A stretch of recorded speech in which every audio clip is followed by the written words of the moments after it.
정치권의 허심탄회한 속내를 들어보는 시간 각설하고 시즌2. 네, 우리 방송을 항상 빛내주는 분이시죠. 장성철 공론센터 소장님 나오셨습니다. 안녕하십니까? 네, 안녕하세요. 네. 보고 싶었어요. 네, 저도요. 네, 매일매일 보고 싶어요.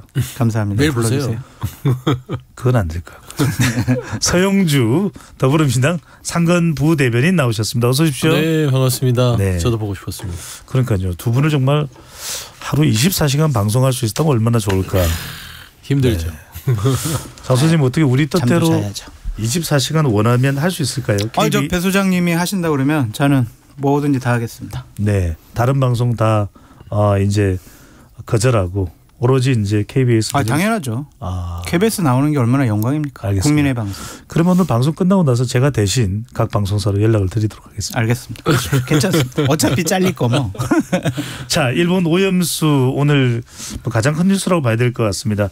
두 분께 키워드를 여쭤봤는데요. 장성철 소장, 마시지 말자 제발 이렇게 말씀 주셨고요. 서영주 부대변인께서는 방류하고 싶은 윤 정부 이런 말씀을 주셨습니다. 자, 먼저 장 소장님부터 마시지 말자 제발. 네. 어떤 의미입니까? 그러니까 이 우스꽝스러운 모습이잖아요. 뭐 이거 오염수 정화하면은 먹을 거냐 막 이러고, 국민의힘 어떤 의원은 수산시장 가가지고 수조에 있는 물 떠먹고. 네. 이게 우스꽝스러운 모습 아닙니까? 국민의 생명과 안전을 지켜야 할 집권 세력이 이런 우스꽝스러운 모습 보이면 안 되잖아요. 일본에 제대로 항의도 못하고 그냥 용인한 거 아니야? 이런 비판을 듣고 있잖아요. 그런데 이것을 희화화시키는 모습 보이는 것은 국민을 우습게 보는 거다라고 볼 수밖에 없어요. 국민을 희롱하는 거다라고 볼 수밖에 없어요. 그래서 좋아요. 어차피 방류했잖아요. 방류했는데 일본 편 들지 말고 일본 편 드는 모습도 보이면 안 돼요. 그래서 제발 또 어떠한 집권 세력 안에 있는 분이 마실 수 있어요 이런 얘기 안 했으면 좋겠다. 네. 제발 부탁드린다. 마시자 이런 얘기는 안 했으면 좋겠다. 서영주 부대변인께서 방류하고 싶은 윤 정부 어떤 뜻일까요? 뭐 국민들 속 터지는 국민들 마음이 그럴 겁니다. 방류하고 싶을 거예요. 이 정부가 지금 오늘 방금 전에 후쿠시마 원전 오염수가 방류가 됐는데 그렇습니다. 이게 뭐 몇 년 뒤에 온다, 안전하다 이런 얘기를 하고 있는데 국민들은 그렇지 않아요. 이 소비 특히 입에 들어가는 거요 굉장히 민감합니다. 아니 국민들 먹는 것까지 불편하게 합니다. 뭐 제대로 하나 챙기는 게 없어요. 정말 일본 후쿠시마 오염수 방류할 때 같이 방류하고 싶었을 거예요.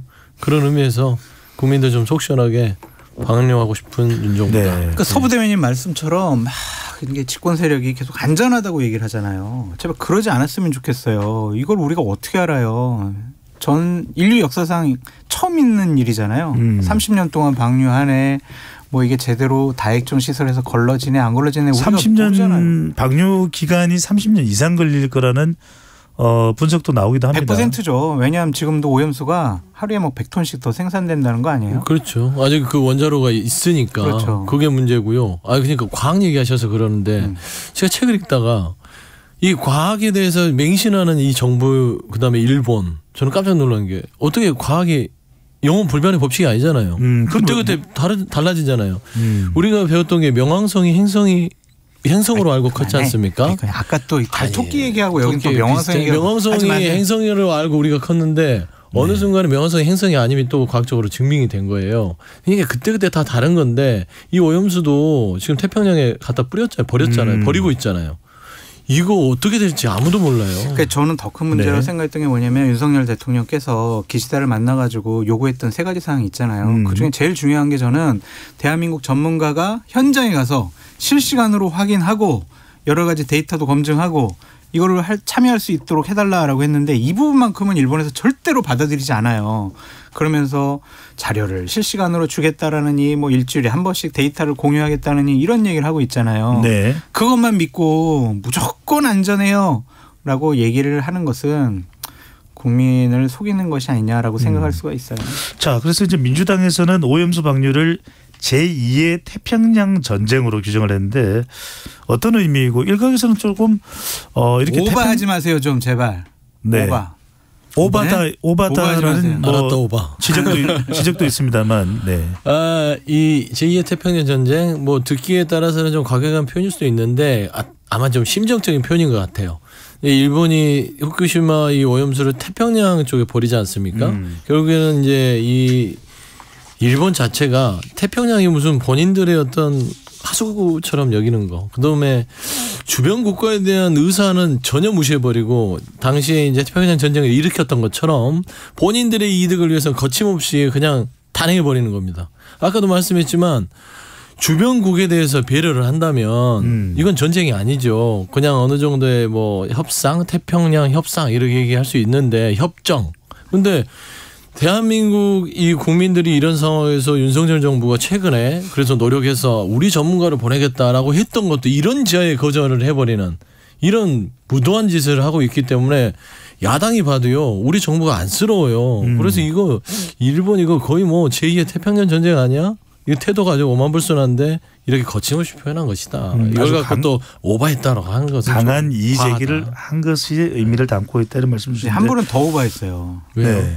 이순신이 지킨 바다 오염수가 침탈하고 있다. 침략하고 있다. 막 이런 얘기를 하고 있거든요. 장 소장님 어떻게 보십니까? 오바하는 거죠. 이것도 이게 국민의힘 쪽에서는 선전선동하지 마 이 프레임에 딱 걸리게 되어 있어요. 그러니까 야당이 문제 제기하려면 이런 식의 프레임 전쟁하지 마시고요. 과학적으로 우리가 최고의 전 세계 전문가를 동원해 가지고 뭘 검토해 보니까 이건 잘못됐어요. 여러 가지 샘플을 좀 했더니 상당히 방사능 수치가 여러 가지 많이 변화됐어요. 이렇게 과학적으로 접근해야지. 이런 식으로 접근하면요.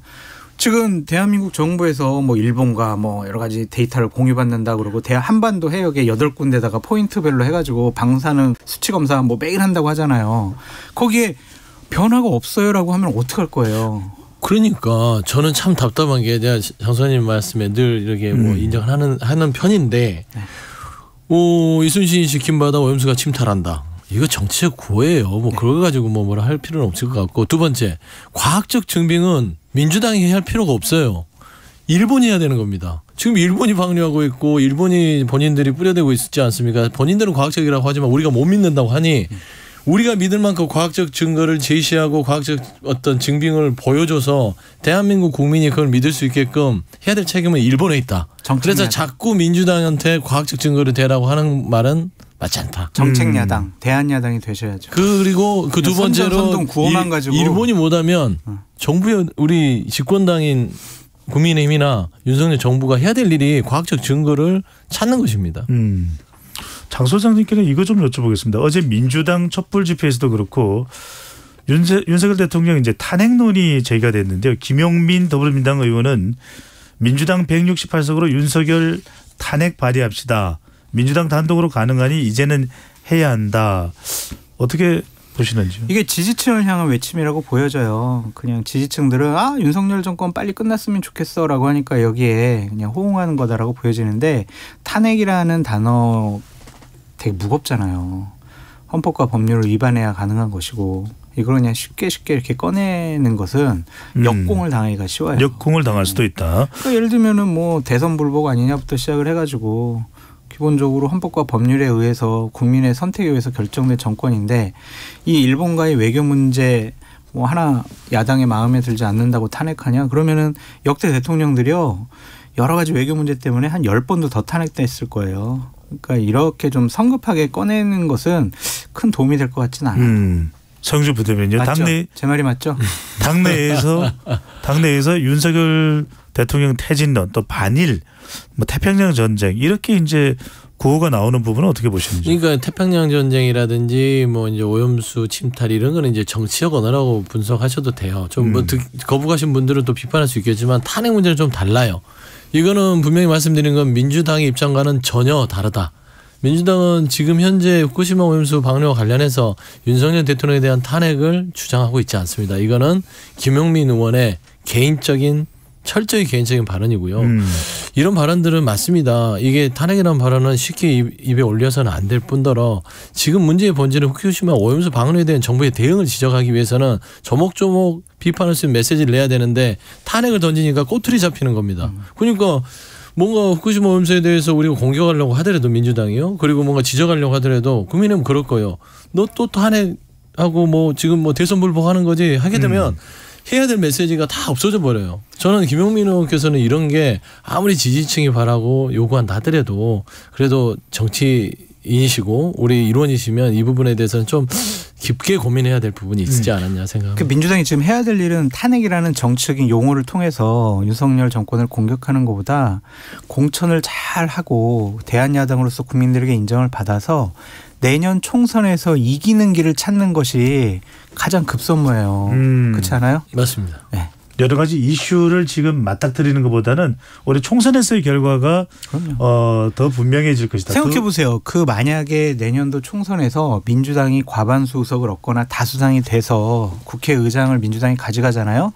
그럼 언론에서는 뭐라고 이렇게 헤드라인을 뽑을 수밖에 없냐면 윤석열 정권 정책인 탄핵을 당했다라고 아마 그렇게 뽑을 수밖에 없을 거예요. 왜냐하면 내년 선거를 국민의힘이나 대통령실에서는 윤석열 대통령의 얼굴과 성과로 치러내겠다라고 얘기를 하고 있잖아요. 그거에 대한 국민적인 심판이라고 생각을 할 거예요. 총선에서 이기는 것이 가장 빠른 본인들 민주당의 이래서 목적을 달성하는 길이다라고 보여집니다. 그러니까 말씀한 대로 그런 거죠. 이제 총선이라는 어떤 목적 달성이라는 것들이 너무 결과론적이고 지금 현재는 이제 후쿠시마 오염수 방류에 대한 정부의 일본 편을 드느냐 그리고 국민들 답답해한다 무대책이다 무대응이다 이런 부분을 지적을 해야 되는데 이런 탄핵이라는 단어들 그리고 건건마다 탄핵이라는 단어들을 정부의 실정에 덮여 씌우면 이건 민주적 절차에도 맞지 않고요. 그다음에 법적 근거가 아주 명확해야만 꺼낼 수 있는 단어거든요. 저는 이런 부분들은 조금 신중하게 접근할 필요가 있다라는 좀 말씀드립니다. 서 부대변인 말씀하신 김에 이건 어떻게 보십니까? 일본 정부가 오염수 방류 개시 날짜 정하는 과정에서 우리 정부 배려했다는 일본 언론 보도 있었지 않습니까? 그런데 우리 정부에서는 그렇지 않다 이렇게 이제 했는데 당초 일본의 명절 연휴 이게 오봉이라고 일본에서는 굉장히 큰 명절입니다. 13일부터 16일까지 직후에 하는 방안이 유력했는데 캠프 데이비드 한미일 정상회의를 고려해서 윤 대통령이 한국으로부터 자기 나라로부터 더 큰 비판을 받을 수 있다는 점을 고려했다. 이게 이제 일본 언론에서 나온 보도인데 이건 어떻게 보시는지요? 그러니까 일본의 유력 신문이더라고요. 보도한 데가요. 근데 제가 봐서는 캠프 데이비드에서 한미일 정상이 만나서 여러 가지 이야기를 했는데 한미일의 전략적인 군사적인 안보적인 경제적인 이런 부분이 있었지만 그 외에 비공개로 저는 여러 가지 얘기가 있었을 거라고 봅니다. 근데 다녀와서 국민들이 물었잖아요. 그리고 야당도 물었습니다. 뭐 가져오셨어요?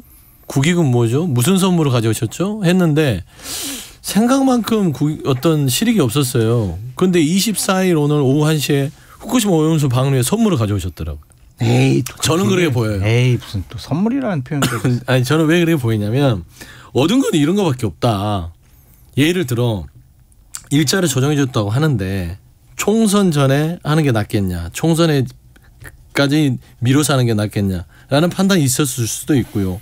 그다음에 윤석열 대통령께서 캠프 데이비드 가서 한미일 정상회담을 할 때 최소한 찬성은 아니더라도 일본에게 나 힘드니까 제발 좀 방류 시기를 늦춰서 우리 국민들 설득할 시간을 좀 달라. 아니면 내가 쥘 수 있는 과학적 증빙 그러니까 국민들한테 보여줄 수 있는 과학적인 자료를 나한테 좀 쥐어달라. 안 그러면 난 반대하겠다는 한마디만 했으면 기시다가 24일 날 오후 1시에 후쿠시마 오염수를 선물로 줄리는 만무했다라는 점에서는요. 정말 그 자존심도 상하고요. 국익이라고 더 이상은 좀 얘기 안 했으면 좋겠다. 윤석열 대통령 국익 없이 남의 좋은 일만 시키고 다니는 영업사원이다. 그런 말씀드립니다. 자, 대통령의 태도 또 후쿠시마 오염수 방류와 관련된 이제 발언을 서영조 부대변인 지적을 했는데 장 소장님, 우리 정부는 아직까지 찬성이다 반대다 분명하게 이제 입장 표명을 안 하고 있습니다. 어제 이제 박구현 국무조정실 1차장은 방류에 대해 일본 스스로 결정하면 되는 것이지 한국 정부가 찬성하느냐 반대하느냐 연결할 문제는 아니다 이런 말을 했는데 가령 반대는 아니다 또는 찬성은 아니지만 또 용인 우리가 묵인? 어떻게 할 수는 없는 거 아니냐 이런 식의 구체적으로 답변을 안 하고 있는데 그 이유는 뭘까요? 대통령 눈치 보는 거 아니냐는 좀 생각이 들어요. 대통령의 생각은 확고하잖아요. 일본과 관계 개선을 통해서 현존하는 북한의 핵미사일 고도화된 여러 가지 뭐 저탄도 미사일 이런 거를 막고 중국의 패권주의를 한미일 뭐 동맹 수준의 협력을 통해서 막겠다라는 생각을 갖고 있기 때문에 일본의 심기를 거스르는 얘기를 정부 관계자가 하기는 어려울 것 같아요. 충분히 좀 이해를 하긴 하는데 어쨌든 이거 오염수 방류 문제를 찬성하는 듯한 모습을 계속 정부가 보이고 있죠. 왜냐하면은 오염수 안전해요라고 하면서 3분 50초짜리 뭐 홍보 동영상도 우리가 네. 3,500만 원 정도 들여서 1,000만 회 이상의 조회가 됐다고 그럽니다. 그러다 일본 사람들이 1,600만 회. 조회한 거 아닌가? 그럴 수도 있고. 그렇죠. 봐야죠. 그러니까 이런 일을 왜 하냐고요. 적어도 대한민국 국민의 생명과 안전을 위해선 상당히 좀 우려스러운 목소리를 내야 한다라고 말씀을 드리고. 장 선생님 굉장히 이게 중요한 이슈인데 윤석열 대통령은 네. 어느 때부터인가 후쿠시마 오염수에 대해서는 거의 발언을 안 하고 있습니다. 이유는 뭘까요? 아니 불리한 이슈에 대해서는 말씀을 안 하세요. 그러니까 얼마 전에 잼버리와 관련해서도 그냥 끝나고 나서 저기 한덕수 국무총리 때문에 무난하게 잘 끝났네. 이렇게 했지 그 중간에 여러 가지 어려움이 있을 때도 별 문제 없었고 오송 참사 부분에 대해서도 이태원 참사 부분에 대해서도 본인에게 불리하거나 안 좋은 이슈에 대해서는 직접 나서서 언급을 안 하시더라고요. 저는 이 부분에 대해서는 대단히 유감스럽게 생각을 합니다. 잘못됐다고 생각해요. 왜냐하면 대통령 되기 전에 윤석열 대통령은 2가지 약속을 국민 앞에 제가 하겠습니다. 기억이 납니다. 첫 번째 혼밥하지 않겠습니다라고 얘기했고요. 또 하나는 참모들 뒤에 숨지 않겠습니다라고 얘기를 했어요. 근데 지금 참모들 뒤에 숨는 것 같은 모습을 보이고 있는 것은 국가 최고 지도자로서 과연 맞는 모습이냐라고 비판하지 않을 수 없습니다. 국민들에게 호응이든 비판이든 받더라도 직접 이야기를 해야 된다 이 말씀인가요? 왜냐하면요. 많은 국민들이 걱정하고 있잖아요. 특히 부울경 쪽 아니면 이제 전라도 해안가에 계신 분들은 어민들은 정말 엄청나게 두려울 거란 말이에요. 그러면 대통령께서 여러 가지 얘기 나 일본에 대해서는 이렇게 했고 국민의 생명과 안전을 지키기 위해서 한치 틈도 보이지 않겠습니다. 저를 믿고 정부를 믿고 뭐 국민 여러분 많이 수산물 소비해 주세요라고 하는 메시지를 내는 게 맞지. 오늘 대통령 메시지가 뭔지 아세요? 민생 경제 위해서 킬러 규제 제거해라 이거예요. 지금 현재 대한민국을 둘러싼 상황과 대통령의 메시지 사이에는 괴리 현상이 있어요. 그러니까 이것은 참모들이 제대로 보필을 하셔라라고 말씀드립니다. 알겠습니다. 자, 저도 잠깐 좀 말씀하시죠. 내가 비판하면 됐지 뭘 또 하려고 그래요. 갑자기 생각이 났어요. 그러니까 대통령이 참모 뒤에 숨는 게 너무 이게 이제 패턴이 보이니까요. 그러니까 지금 후쿠시마 오염수뿐만 아니라요. 아주 궁금하나요? 그다음 최수근 상병 부분에서도 좀 수사단장 부분도 그렇죠. 최근에 강승규 시민사회 수석이 당무 개입했는데 거기 입장도 안 밝히고 있죠. 그다음에 잼버리 부분도 그렇게 됐고요. 그다음에 양평고속도로 김건희 일가 땅이 종종으로 바뀐 거에 대해서 대통령 그렇죠. 김건희 여사 일가가 그렇게 됐을 때 입장 안 밝히고 있어요. 또 맞습니다. 오송 지하 참사. 그냥 격건이 본인과 관련되거나 불리한 이슈에는 다 숨어버려요. 그래서 그 야당의 그 여당의 그 유승민 전 의원이 그렇잖아요. 오죽했으면 비겁한 정권이라고 했겠습니까? 이재명 당대표는 불체포 특권에 계속 숨어 있지 않습니까? 비판할 자격이 있습니까? 유승민 전 의원의 입을 빌어서 너무 비겁하다. 그렇게 말씀드리고 싶습니다. 자, 이번엔 민주당 이슈로 넘어가 봅니다. 민주당의 이재명 대표 쌍방울 대북 선거 피의자로 이제 검찰 소환 통보 받았는데 검찰에서는 이제 30일 날 나와라 이렇게 됐는데 이재명 대표가 오늘 출석하려고 했습니다. 그 이유는 뭘까요? 화가 나죠. 검찰이 자꾸 이거를 좀 정상적인 루트로 해서 오지 않고 언론 플레이를 해가면서 정치적으로 접근하려고 하니까 화가 난 거예요. 그러니까 예를 들면 30일이든 며칠이든 간에 언론에 먼저 흘려서 다음 주 소환한다라고 하기 전에 이재명 대표 측이나 변호인이나 아니면 대표실을 통해서 언제쯤 일정이 되겠느냐라고 조율을 했으면 굳이 이렇게 신경전이 되겠습니까? 그러니까 기왕 그래 나를 소환할 것 같으면 내가 나갈 수 있는 시간에 나가겠소. 원래 전화통화를 해야 될 일을 지금 공개적으로 지금 하고 있는 겁니다. 그러다 보니까 신경전처럼 보이는데 검찰이 저는 이미 뭐 1년 6개월 동안 이재명 대표를 혐의경에 올려놓고 지금 달달달 수사를 하고 있는 상황에서 이미 정치색이 아예 없다고는 부인하기 힘들어요. 그런 상황에서는 정면 돌파를 하겠다. 근데 당신들이 검찰이 나오라 하면 나가긴 하겠으나 이런 식으로 하지 말아라. 그럼 나도 내 방식대로 대답하겠다. 저는 그렇게 해서 24일 날 나가겠다고 얘기한 것 같습니다. 장 소장님은 이 소환 일정 관련해서 어떻게 보십니까? 신경전이 오고 가는데. 네, 서부 대변인 말씀이 맞는 측면이 있어요. 저도 뭐 국회에 있을 때 제가 모시던 분들 많이 검찰에 소환 요구 있었거든요. 그러면 검사들이 저한테 먼저 전화해가지고 일단은 언제가 괜찮냐. 날짜를 좀 조율해보자 이런 식의 얘기를 하거든요. 뭐 제가 당대표도 모셔봤고 원내대표도 모셔봤잖아요. 그런데 이렇게 좀 공개적으로 하는 것은 어느 정도 좀 창피해 주려고 하는 것이 아니냐라는 생각이 있는데 그렇다고 해도 자기 멋대로 그냥 오늘 나가겠다 이런 게 맞습니까? 어쨌든 잘못했잖아요. 김성태 회장 뭐라고 얘기했습니까? 이화영 부지사한테 다 보고했다고 얘기 들었다고 그러고 전화도 바꿔줬다고 그러고 이재명 당대표가 여러 가지 연루되어 있다라는 것에 대해서는 어느 정도 인정이 되어가는 분위기입니다. 그런데 본인이 뭐 민주화 운동한 것도 아니면서 나를 부르려면 내가 나가고 싶을 때 나갈 거다. 이거 선택권이 있는 거예요. 이게 말이 안 되잖아요. 나가고 싶을 때 나가겠다라고 했으면 오늘 나갔겠죠. 근데 또 검찰에서 30일이에요 했더니 일정 조율합시다 한 거예요. 결국에는 그냥 단순한 해프닝성 신경전이긴 합니다. 근데 뭐 일부에서는 그러죠. 뭐 특권이냐 뭐 일반인은 안 그러는데 그렇지 않거든요. 그러니까 검찰도 그냥 평상시 하던 대로 하세요. 야당 대표 그냥 말하자면 면박줄 는다는 식으로 해서 이렇게 흘리고 하는 방식이 되면 이렇게 안 좋은 모습이 되니까요. 근데 김성태 전 회장 진술 이런 부분에 있어서는 그분들 주장이잖아요. 그러니까 또 이재명 대표는 출석을 해서 검찰에 밝히고 그 주장을 가지고 재판부에 가서 또 이제 다툴 여지가 있기 때문에 여기는 여기까지만 그냥 다루면 좋을 것 같습니다. 우리 시간에는 대북 송금 관련된 뭐 수사 관련 사항은 오늘 이야기하지 않기로 하고요. 네. 좀 국회 동향을 집중을 해서 좀 말씀을 두 분과 나눠보겠습니다. 네. 자, 어쨌거나 이제 검찰 소환을 한 번 더 받고 난 이후에 회기 중에 구속영장 청구가 될 것이다라는 전망이 나오고 있는 상황인데 이재명 대표에 대해서요.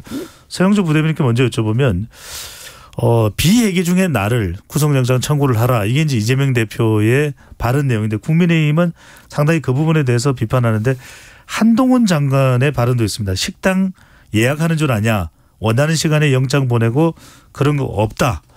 자, 이재명 대표가 비회기를 주장하는 이유. 또 국민의힘은 또 비판하고 있는데 어떤 이유가 있을까요? 아니, 첫 번째는 이재명 대표도 당에 좀 누를 끼치기 싫은 거죠. 교섭단 지원설에서 본인이 나가겠다고 했고 다 공언한 겁니다. 불체포특권 내려놓겠다. 부르면은 비회기 중에는 걸어 나가서 영장 실질심사 받겠다 했으니 윤석열 정부 검찰 나를 탄압하는 거 알겠다. 그런데 내가 더 이상은 뒤에 숨고 방탄의 오명을 민주당이 주지 않을 테니 나를 빨리 불러다오요.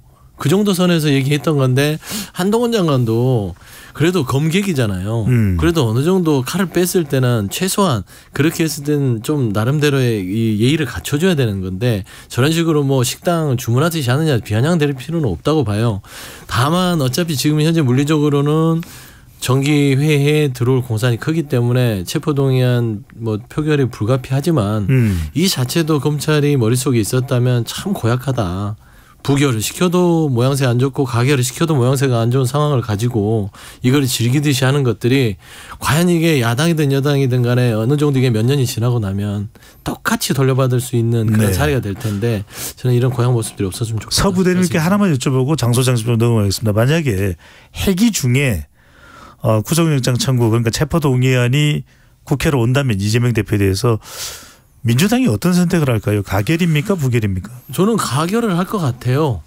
가결을 할 수밖에 없는 것이고 그게 이제 그 야당 대표가 꼭 이재명 대표가 아니더라도 야당 대표가 고sob단체 연설에서 국민들한테 그 행위에 대해서 약속을 했기 때문에 이건 당에서 그걸 뒷받침해 줘야 되거든요. 저는 그래서 자율투표로 가더라도 가결이 나올 것이고 굳이 이제 의총에서 가결을 해달라고 요청을 해도 가결로 갈 것이라서 저는 가결의 결과가 나올 것이라고. 장 소장님 어떻게 보세요? 민영배 더불어민주당 의원의 경우에는 투표를 거부하자. 이 체포동의안 투표를 거부하자 이런 이야기도 나오던데요. 근데 거부해봤죠. 거부해봤자 다음번 본회의 때 또 표결해야 되잖아요. 그러면 또 거부해요? 그럼 민주당으로서는 더 안 좋을 거예요. 이 이재명 당대표의 사법 리스크가 내년 총선 때까지 질질질질 끌려가는 거는 되게 안 좋아요. 부정적인 이슈는 정말 딱 끊어버려야 돼요. 그래서 이재명 당대표가 결심과 결단을 통해서 민주당 의원들에게 체포동의안 회기 중에 오더라도 다른 뭐 여러 가지 분란, 뭐 분열 이런 거 없이 그냥 가결시켜 달라라고 얘기하는 것이 깨끗해 보이는데 저는 검찰도 여러 가지 상황을 지켜봐야 될 것 같아요. 왜냐하면 체포동의안 가결됐어요. 법원에 가서 영장 실질심사 받아요. 그런데 판사가 이게 여러 가지 혐의에 대해서는 다툼의 소지가 있고 야당 당대표가 도주 우려도 없으니까 구속 기각 해봐요. 이재명 당대표는 이제 사법 리스크 벗어버리고 정치적인 날개를 단 거예요. 역풍이 불 수 있다. 재청구 있습니다. 재청구예요? 또 뭘로 할 거예요. 그러니까 검찰도 아마 되게 신중하게 영장 청구할 거예요. 그러니까 이 백현동권 한 건 말고 쌍방울 대북송금건까지 병합해가지고 서울중앙지법에다가 내겠다라고 하는 의미도 우리가 잘 파악을 해야 될 것 같습니다. 서영준 부대변인은 체포동의안이면 이재명 대표에 대해서 가결될 것이다.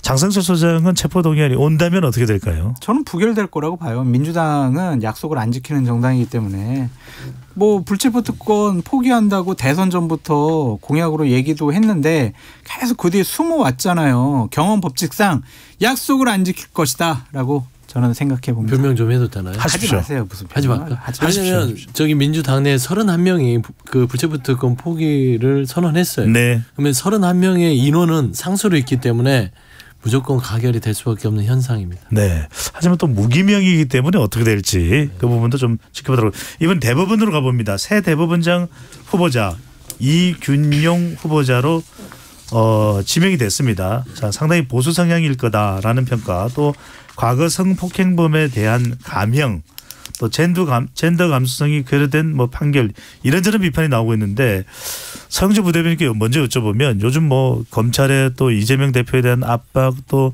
윤석열 정부에 대한 강도 높은 불만, 자 이균용 대법원장 후보자를 낙마시켜야 되겠다, 이런 분위기가 지금 또 태도가 민주당 내부에 있습니까? 전혀 없습니다. 민주당은 기본적으로 인사청문회는요, 선입견과 편견이 있어서는 안 됩니다. 그냥 있는 그대로 해서 인사청문회를 진행을 하면서 과연 이 사람이 적합한가를 따져서 이게 부적합하면 낙마를 시키고 아니면 먼저 채택을 하는 것인데요. 사실대로 말하세요. 이동관 방통위 후보자 같은 경우는요, 이제 후보자 임명 전부터 이미 부적격이었어요. 그런 인물들은 인사청문회를 할 어떤 자격 대상이 아니라고 저희가 주장했던 바고, 해봤더니 뻔하지 않습니까? 청문회에서 그런 아나무인격의 태도를 보였기 때문에 결국에는 부적격으로 해서 채택을 보냈지만, 이번 대법관 같은 경우는 뭐 낙마를 미리 시켜야 되겠다, 아니면 부적격이다, 이런 논의는 없이 조금 더 자료가 오면 자료를 살펴보고 꼼꼼하게 따져서 뭐 적합하다면 채택을 하고 아니면 부적격 채택을 하자라는 게 당내의 입장이다. 대법원장 또 인준 절차가 있는데 장 소장님은 어떻게 보시는지요? 이균용 후보자입니다. 저는 이걸 버리는 카드라고 생각이 들어요. 그러니까 민주당에서는 무조건 반대할 거다라는 생각을 갖고 대통령실에서는 좀 버리는 카드. 찐 다른 후보자가 있을 것이다. 네, 그러니까 두 번 뭐 예를 들면은 뭐 동의안을 처리를 안 하는 것은 민주당이 되게 부담스러울 거거든요. 그래서 이 분을 일단은 먼저 내보이고 부결시켜버리면은 다음번 원래 원하던 후보를 내세우지 않을까라는 좀 생각이 들고요. 이분이 어쨌든 판결에도 여러 가지 뭐 문제점, 뭐 성폭행범에 대한 감형, 뭐 젠더 감수성이 결여된 거 아니냐 이런 얘기도 있지만, 이분이 대법원장이 됐을 때 과연 대법원을 장악할 수 있느냐라는 것에 대한 능력에 대한 회의감이 있어요. 왜냐하면 대법원장은 법원행정처장을 거쳐야 합니다. 그래야 여러 가지 판사들을 지휘, 통제, 감독할 수 있는 그러한 노하우가 생기거든요. 김명수 전임 대법원장도 전임이 아니죠, 현임이죠. 그분도 법원행정처장 안 지냈고 이분도 법원행정처장 안 지냈어요. 그래서 대법원을 과연 장악할 수 있을 것이냐, 그런 회의감이 있기 때문에 저는 진짜 후보는 뒤로 좀 감춰두고. 누구인가요? 저 이름이 기억이 안 나요. 세 분 중에 한 분인데 법원행정처장 지낸 분이 있어요. 그분을 시키려고 이분은 버리는 카드로 사용하려고 하지 않을까? 순전히 저희 뇌피셜입니다. 네. 뇌피셜이 맞는 거 같죠? 맞을 수도 있을 것 같은데. 민주당은 무조건 반대하게 돼 있어요. 그러나 민주당은 무조건 반대. 오늘 단독이 나오네요. 임명동의안 반대예요. 100%. 저는 이 정부는요, 그 법원행정처장을 거쳐야 된다는 그런 루틴을 깰 거예요. 한동훈 장관 보세요. 검찰총장 거쳤습니까? 아니 민주당이 먼저 깼잖아요. 김명수 대법원장. 법무장관 임명하는 것도요, 그런 것들 없어요. 그냥 마음에 들면 픽해서 능력이든 뭐든 코드가 맞으면 그냥 임명하는 것이다. 저는 그렇게 해서 저는 장성철 소장님의 뇌피셜이 맞을 수도 있겠지만 거기가 현실적으로 드러나기는 쉽지 않을 것이다. 쉽지 않다. 장 소장님 이거 여쭤봐야 될 것 같은데 오늘 총선 앞두고 중요한 결정이 나온다고 했는데 나왔는지, 그리고 눈여겨볼 지역과 인물 어디입니까? 누굽니까? 아직 보도가 나오지 않은 것 같은데요. 저는 지역이라도 어디를 좀 눈여겨봐야 될까요? 임명되는 지역보다 임명 안 되는 지역을 눈여겨보십시오. 국민의힘의 당협위원장인 거죠? 네. 근데 이제 임명 안 되는 지역은 우리가 어떻게 판단해야 되냐면 자리 비워두는 거 아니야? 누가 올 사람이 있는 거 아니야? 위쪽에서 딱 점 찍으면 여기다 꽂아야 되니까 비워둔 거 아니야? 이렇게 생각할 수밖에 없어요. 그래서 오늘 임명 발표 나는 사람보다 임명되지 않은 지역을 좀 주목해서 보시라라고 말씀드립니다. 장 소장님 임명 가능성이 있나요? 저요? 전 정치 안 해요. 저는. 지금까지 장성철 공론센터 소장, 서영주 민주당 상근 부대변인과 함께했습니다. 잘 들었습니다. 감사합니다. 감사합니다.